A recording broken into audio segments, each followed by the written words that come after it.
સુરતના અડાજણ ગેસ સર્કલથી પ્રસ્થાન થયેલી રેલી વંદે માતરમના ભારત માતા કી જય ઘોષ સાથે શહેરના મુખ્ય માર્ગ પરથી પસાર થઈને અઠવા ગેટ પાસે પૂર્ણ થઈ હતી। શહેરના મુખ્ય માર્ગો પર હજારો તિરંગા સાથે નીકળેલા જવાનોના દેશભક્તિના નારાઓથી ગુંજી ઉઠ્યા હતા। સુરતના અડાજણ વિસ્તારમાં શક્તિ ગ્રુપ ફાઇટર દ્વારા 17મી ઓગસ્ટે બાઇક રેલી કાઢી પૂર્ણાહિત તિરંગા યાત્રા કાઢવામાં આવી। આ રેલીમાં સવારે 11 વાગે Sardar complex Gujarat gas circle અડાજણના વિવિધ વિસ્તારોમાં કાઢવામાં આવી। શક્તિ ગ્રુપ ધ ફાઇટરના સંચાલક રવિભાઈ ખરાડી માહિતી આપતા કહ્યું કે આ યાત્રામાં વિશ્વના બેસ્ટ કમાન્ડો મેન્ટર અને કમાન્ડોને મોટિવેટ કરનારા ગ્રાન્ડ માસ્ટર સિકુજી સૌર્યા ભારદ્વાજ તેમજ સોશિયલ મીડિયામાં દેશપ્રેમી વિડીયો બનાવનાર જાણીતા हिंदुस्तानी भाव खास हाजिर રહ્યા હતા। वंदे मातरम, बहुत अच्छा सवाल है आपका। 15 अगस्त तक तो सब मनाते हैं, हमारे इधर 15 अगस्त और 26 जनवरी को मनाना भी चाहिए क्योंकि 2 दिन जश्न के हमारा अधिकार है, हम मनाते हैं। बड़ी बात यह है कि जो आपका सवाल है कि 17 तो क्या हुआ कि ऐसी चर्चा चल रही थी, तो जब हमारे छोटे भाई हैं और हमारे शिष्य भी हैं, बहुत प्यार करते हैं हम उनसे, बहुत अच्छा लड़के हैं बहुत। तो बबलू जो है मतलब विकास पाठक, जिसको आप लोग हिंदुस्तानी भाऊ के नाम से जानते हैं, तो जब इनका फोन आया तो कहा कि सर मेरे को आप ये रैली करना है हमको और आप आ जाइए। मेरे को निमंत्रण दिया उन्होंने, तो मैंने मना नहीं कर पाया। मेरे छोटे भाई भी हैं और शिष्य भी हैं, बड़े क्लोज हैं मेरे, तो मैंने वो ठीक है आते हैं। 17 तारीख इसलिए क्योंकि 15 तारीख को अगर आप देखिए पूरे देश में रैली हो रही, तो होना चाहिए यार। मैंने तो 2003 में लाइन लिखी थी ना कि ना किसी छत पे हरा झंडा रहने दो, ना किसी छत पे लाल भगवा नीला झंडा रहने दो, मेरे मिलो गले इस तरह हिंदू मुस्लिम सिख ईसाइयों कि हर एक छत पे सिर्फ तिरंगा रहने दो। 2003 में लिखी थी ये लाइन। आज देख लीजिए क्या हुआ, आज मनाया गया ना, हर घर पे तिरंगा, हर जगह तिरंगा। स्वाभिमान है यार, कितनों ने फांसी झूली है, कितनों ने गोली खाई है वाली बात है, और कितनों ने अपना लहू दिया है इस तिरंगे के लिए, क्योंकि तिरंगे में सबको 3 रंग दिखते हैं और अशोक चक्र दिख रहा है, लेकिन इसके नीचे का जो डंडा है ना, वो लहू से सींचा गया है क्रांतिकारियों और शहीदों का। तो हम 2 दिन मनाते हैं, बहुत अच्छी बात है, लेकिन मेरा हमेशा मैटर रहा है कि उसके बाद क्या पिता पुत्र का रिश्ता या माँ बेटे का रिश्ता 2 दिन का हो सकता है? नहीं, पूरे वर्ष का होगा। तो चाहे वो 17 हो, चाहे 13 हो, चाहे 15 हो, चाहे 22 हो।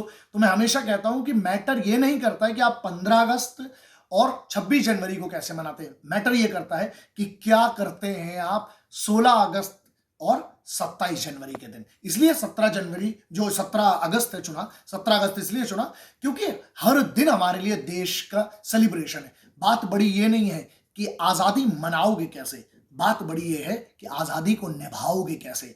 हम सबकी जिम्मेदारी है, हर युवा की जिम्मेदारी, पूरे देश की जिम्मेदारी है कि आपको अपने देश के लिए आप अपने स्तर पे क्या कर सकते हैं।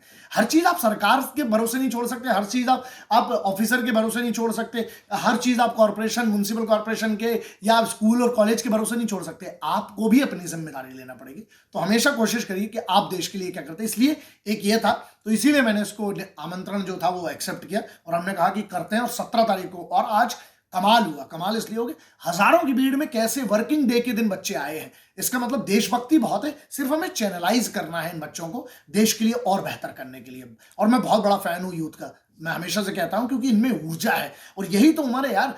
जो 13 साल से लेके जो 29 साल का 30 साल का जो है ना एक यूथ, मैं बहुत इज्जत करता हूं कि इनके पास मुझसे ज्यादा। सूरत तो जैसे आप बोल रहे सूरत के लिए कुछ बोलिए, कमाल की बात है। प्रश्न बड़ा अच्छा है कि सूरत क्या है, सूरत के बारे में कुछ बोलिए। तो मैं जो छोटा मोटा एक शिष्य रहा हूं, जो स्टूडेंट रहा हूं, पढ़ता हूं, समझता हूं। और बात ये नहीं है, हमें देश समझना पड़ेगा।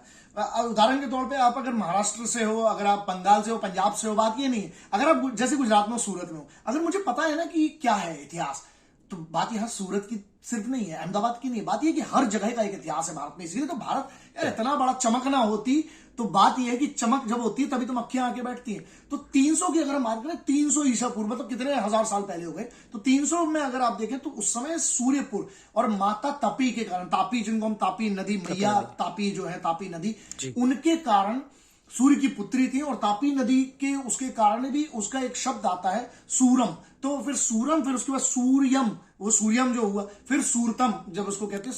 फिर 1500, अगर हम जहां से डॉक्यूमेंट्स मिलते हैं अगर सूरत के जो इतिहास में है, तो 1500 के लगभग 1500 और 1520 के बीच में गोपी करके जो व्यक्ति थे जो उनने ये नाम रखा था। लेकिन उसके पहले जब राजा, जो हमारे हिंदू राजा थे, उनने इसको कमाल की बात कही कि ये सूर्य नगरी थी, सूर्य नगरी, सूर्यपुरम सूर्य नगरी।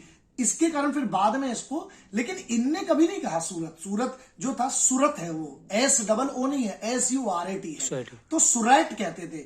जब पोर्चुगीज आए, पोर्चुगीजों ने जब हमला किया, ये बात है 1500 की बिगनिंग की, 1520 के बाद 1523 और 1524 में जब हमला हुआ, और जब पोर्चुगीज आई तो यार 84 पोर्ट, ब्रिटिश एम्पायर के 84 जगह पे, पूरी 84 कंट्रीज में इतना बड़ा पोर्ट था। माई तापी के कारण भी और समंदर के कारण भी इतना बड़ा पोर्ट, हिंदुस्तान का पहला पोर्ट था। बॉम्बे का जो पोर्ट बना वो बाद में बना 17वीं शताब्दी में, लेकिन उसके पहले हिंदुस्तान का पहला पोर्ट था यहाँ पर, जहां से पूरी सबसे बड़ी शिप जाती थी। पूरा मुगल्स बाद में, लेकिन पोर्चुगीज जो थे उसके बाद। तो पोर्चुगीज आए, फिर उसके बाद 1573 में मुगल ने जीता, उनसे पोर्चुगीज को हराया।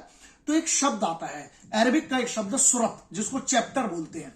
तो उन लोगों ने उस समय सुरत बोला था। सुरत, जैसे सूरत अल-माइदा, जैसे एक उदाहरण है, जैसे कुरान में लिखा हुआ है, जब चैप्टर को शायद मेरे ख्याल से जितना मैंने पढ़ा हूं, तो ये अरबिक शब्द है जिसे सुरत बोलते थे वो। बाद में जब ये संस्कृत के कर, फिर बाद में ये चलता है, फिर मुगल्स के बाद फिर ब्रिटिश आए। तो जब ब्रिटिश आए तो सुरैट, डच भी क्या कहते थे, डच बोलते थे उस समय पोर्चुगीज, और डच क्या कहते थे, दी डिमेंशंस ऑफ सुरैट बोलते थे उसको, सुरैट, है ना। फिर ये क्या बना, सुरत। फिर उसके बाद सूर्यपुरम, तो सूर्यमपुरम बना। कब की बात है, जब मुगल्स आए, मुगल्स के बाद अंग्रेज आए, और अंग्रेज के बाद जब फिर लड़ाई हुई, जब क्रांति की लड़ाई बहुत बड़ा, आप 1930 की अगर बात करें, यहां से तो इतने बड़े सत्याग्रह ही यहां से हुआ। विशाल संचाणिया, GTV न्यूज़, सूरत।